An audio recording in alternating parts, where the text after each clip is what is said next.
With everything that we've already been told about this traffic stop, I don't understand why it's still sealed.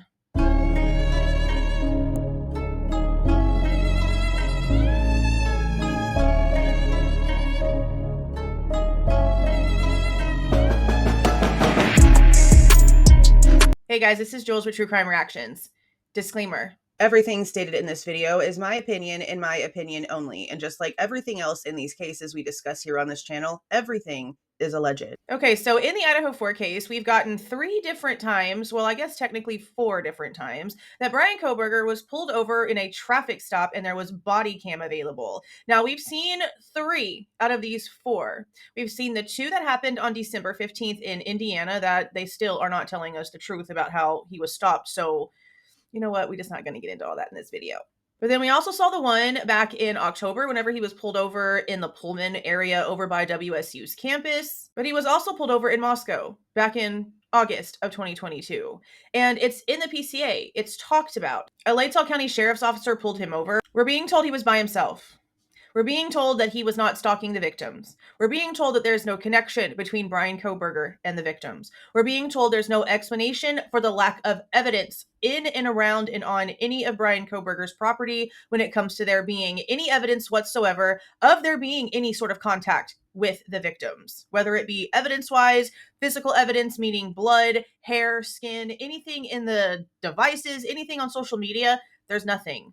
At least nothing that the state thinks is evidence-worthy, because they're not sending over any analysis reports, including for the DNA, over to the defense. Now, we've known for a long time that whenever people were asking for information on this traffic stop, they were being denied. We had no issue whatsoever getting the information over from the Pullman area traffic stop. They had no issue giving us both of the body cams for both of the Indiana traffic stops, but we have no information on this one. They are not releasing anything, just like we have no body cams and no anything recorded apparently when it comes to Bryan Kohberger's arrest in Pennsylvania. We're not being allowed to see any body cam footage or a transcript of conversation or anything that went down in this August traffic stop either. Now, I went ahead and FOIA'd this just to see if I would get the same response, because I'm not understanding why it's under seal. Again, with everything that we've been told about it so far, I just want to show you the way that I requested it, because I did not use Bryan Kohberger's name. I sent this 3 days ago, and if you had your notification bell set to all, you would have seen this in my community tab. Now, this is the form that I sent in, and I'm going to block out my personal information, but I'm going to read to you the way that I asked for this,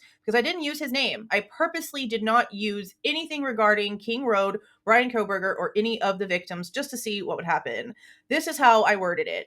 Body cam, dash cam, traffic cam reports, ticket copies, and or supplemental narratives regarding the traffic stop on the corner of Farm Road and Pullman Highway in Moscow, Idaho on 8/21 of 22 at approximately 11:37 p.m. conducted by Corporal Duke. I basically just used the way that it was described in the PCA without using his name. I sent that off at 10:31 a.m. and by 1:07 p.m. I had a response. Today, you requested records on a traffic stop, August 21st, 2022. Your request has been denied based on Idaho Code 74-124AB, and a copy of which is attached, as well as the non-dissemination order issued by Judge John Judge. So they instantly were able to associate this with the Bryan Kohberger case. I mean, obviously they were going to figure it out. But this is the statute that she attached, and A is interfere with enforcement proceedings, and B is deprive a person of a right to a fair trial or an impartial adjudication.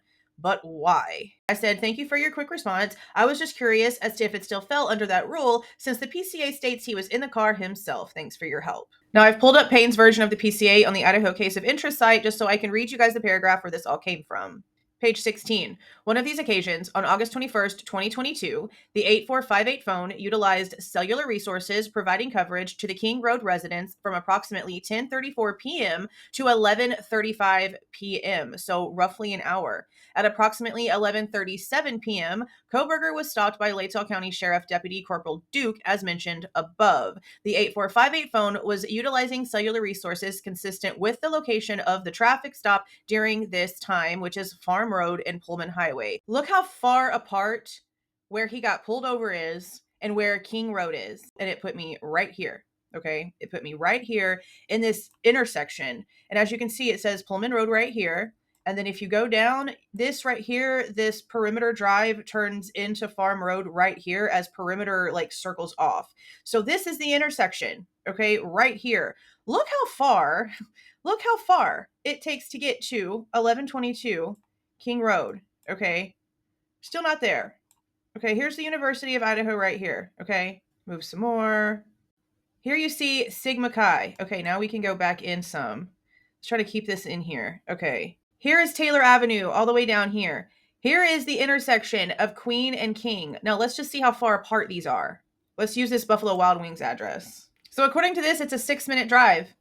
This is where the house is. This is where a bunch of restaurants and a bunch of the town is. So he could have easily just been over there shopping, literally shopping. A lot of people have said that the shopping is better in the Moscow, Idaho area. And look at all of this. This is literally where every freaking store is, where the Wendy's is, where the tire places are, where the hotels are, where everything is. There's the freaking Walmart, okay? Just because he got pulled over right here does not mean that he was over here stalking anybody or doing anything when it comes to King Road.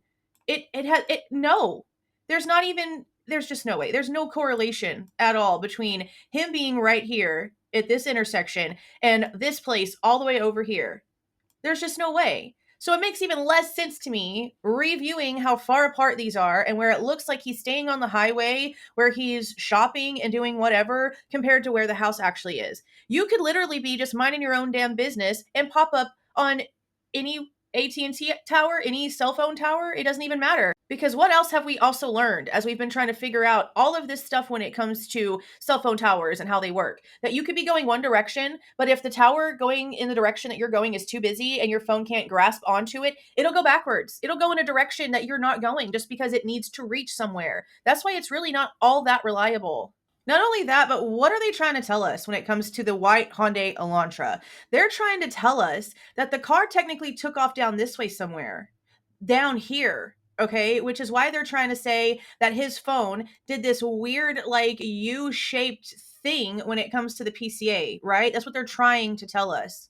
But in that traffic stop, he's taken the highway.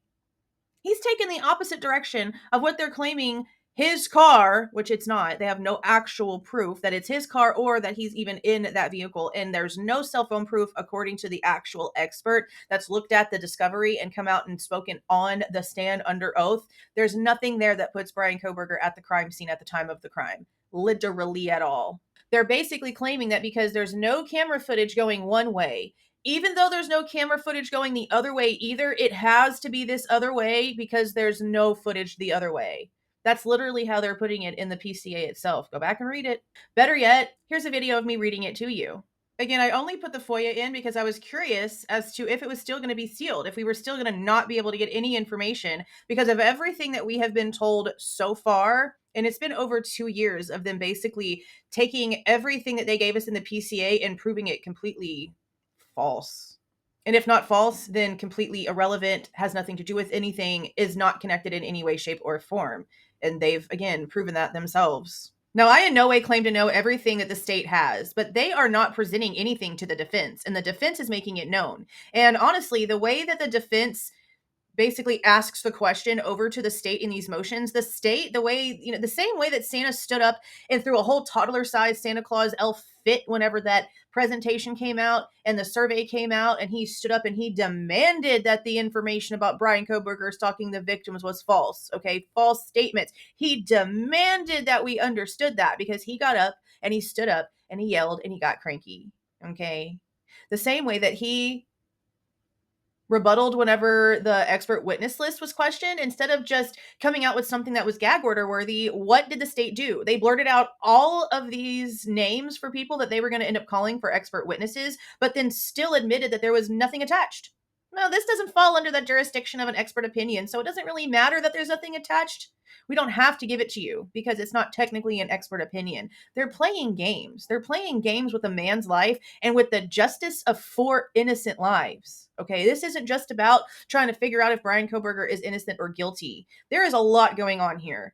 The sad part is if there is some sort of miraculous ninja way that he was able to do this, and he's been able to just make this to where there's no connection that can be found and the state's literally grasping at nothing, but he is guilty, he's not only done a really, really good job of covering up everything that he apparently did, but leaving just enough to cause chaos, but he'll end up out because this investigation was done illegally. There's no way that what's going on here is allowable. But then again, what did we see in Delphi and what are we continuing to see in Delphi? I have a video about Delphi coming out soon because I've just got too much in my brain. But seeing this traffic stop, where it is on the map compared to the house, what we know about cell phone towers, what we know about the shopping in Moscow, he's on the highway in the busy district where all of the stuff is. He's not over there by the school. He's not down there actually close to King Road where you could maybe put the two together. They literally just took a traffic stop in the town itself and used it to say, oh, he goes over there. Yeah, cool. It's a 10-minute drive. What's your point? Everyone goes back and forth. You say it yourselves. Again, this was them just grasping at everything they could to try to make it look like they had the right guy. They reverse engineered this entire thing. But I'm still questioning if it shows nothing, if he's by himself, if we're given the actual location with the crossroads about where he was, if he has no connection to the victims, if there's no evidence belonging to the victims, be it biological or a physical item or anything in his car, in his office, in his apartment, in his parents' house, and anything that has belonged to him, if there's no connections on social media, if there's no messages, if there's no text messages, if there's no calls, if there's no connection whatsoever, why is this damn traffic stop still sealed? What does he say that could cause an issue if that's the actual reason why? Because this doesn't seem like something that would be like an impartial jury type situation, except for the fact that he's what? Telling you that he just went shopping at Walmart? Telling you that he went and stopped and got some wings at Buffalo Wild Wings? Telling you what stores that he's coming from and that he's on his way home? Does it make him look more innocent and that's why y'all refuse to share it? Because what the hell? But I want to know what you guys think. I know it's an old topic, but we're talking about it again. We're probably going to be talking about a lot of the original stuff again because nothing adds up. We got to go back to the things that we were told in the beginning before all of the secrets started, before they could start covering their asses, before they could start erasing things, before they could start changing the narrative. We have to, because that's really where all of the truths are going to lay here. But again, I want to know what you guys think down in the comments. If you like the way that I present this information and give my opinion, please don't forget to leave a like on the way out. Subscribe to the channel if you were not subscribed already. And please don't forget to make sure that that notification bell is set to all so you don't miss any of my rants, reviews, reactions, updates, or deep dives. See y'all.